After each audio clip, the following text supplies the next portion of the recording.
ఎప్పుడో 2016లో ఎన్కౌంటర్ అయిన నయీం పేరు ఇప్పుడు తెలంగాణలో మళ్ళీ పొలిటికల్ రీసౌండ్ ఇస్తోంది. నయీం ఆస్తులు ఎక్కడ? నయీం కేసు ఏమైంది అంటూ ప్రశ్నలు వినిపిస్తున్నాయి. నయీం కేసు ఎందుకు రీఓపెన్ చేయడం లేదు? ఆయన వెనుకున్న రాజకీయ నాయకులు అధికారులపై ఎందుకు చర్యలు తీసుకోవడం లేదు అంటూ ఇప్పటి అధికార పార్టీపై ప్రశ్నల వర్షం కురుస్తోంది. నయీం కేసుపై బీజేపీ ఎంపీ బండి సంజయ్ సంచలన వ్యాఖ్యలు చేశారు. నయీం ఆస్తులు చాలా వరకు బీఆర్ఎస్ ముఖ్య నేతల చేతుల్లోనే ఉన్నాయని ఆరోపించారు. నయీం ఆస్తులను కొందరు నేతలు నొక్కేశారని గతంలో కాంగ్రెస్ ఆరోపించింది. మరి ఇప్పుడు అధికారంలోకి వచ్చిన కాంగ్రెస్ నయీం ఫైల్స్ ఎందుకు రీఓపెన్ చేయడం లేదంటూ ప్రశ్నించారు. నయీం ఆస్తులను రికవరీ చేస్తే ఒక జిల్లా మొత్తాన్ని అభివృద్ధి చేయొచ్చు అంటున్నారు బండి సంజయ్. మొన్నటికి మొన్న అధికార పార్టీ నేత విహెచ్ కూడా ఇదే వ్యాఖ్యలు చేశారు. టిప్పర్లు డాక్యుమెంట్స్ దొరికినాయి, ట్రాక్టర్లు లారీలు పైసలు దొరికినాయి అన్నారు. ఆ పైసలు అన్ని కేసీఆర్ కుటుంబం దగ్గర ఉన్నాయి. నయీం కేసులో చాలా మంది రాజకీయ నాయకుల ప్రమేయం ఉంది. దానిలో కాంగ్రెస్ పార్టీలు ఉన్నారు, బీఆర్ఎస్ పార్టీ కాంగ్రెస్ పార్టీలు ఉన్నారు. కాబట్టి కాంగ్రెస్ పార్టీ నయీం పేరెత్తలేదు. నిన్న వియాన్మిత్రరావు గారు మాట్లాడారు. పాపం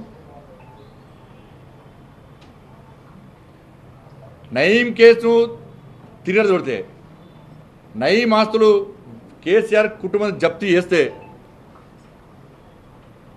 ఈ సంక్షేమ పథకాలు 6 గ్యారెంటీ ఒక గ్యారెంటీ ఒక అమలు చేయొచ్చు వాళ్ళు కాంగ్రెస్ పార్టీలు. మీకు సలహా ఇస్తున్నా, మీకు నయీం కేసు తిరగడు చూడండి. ఇలా కేసీఆర్ కుటుంబ సభ్యుల హస్తం ఉన్నది, బీఆర్ఎస్ పార్టీ నాయకుల హస్తం ఉంది. మళ్ళీ మీకు పార్టీ నాయకుల హస్తం ఉందని మీరు పక్కన పట్టిస్తే ప్రజలు క్షమించారు. వాళ్ళు నల్గొండ జిల్లా మొత్తం, ఉమ్మడి జిల్లా మొత్తం కూడా ఇదే చర్చ జరుగుతున్నది.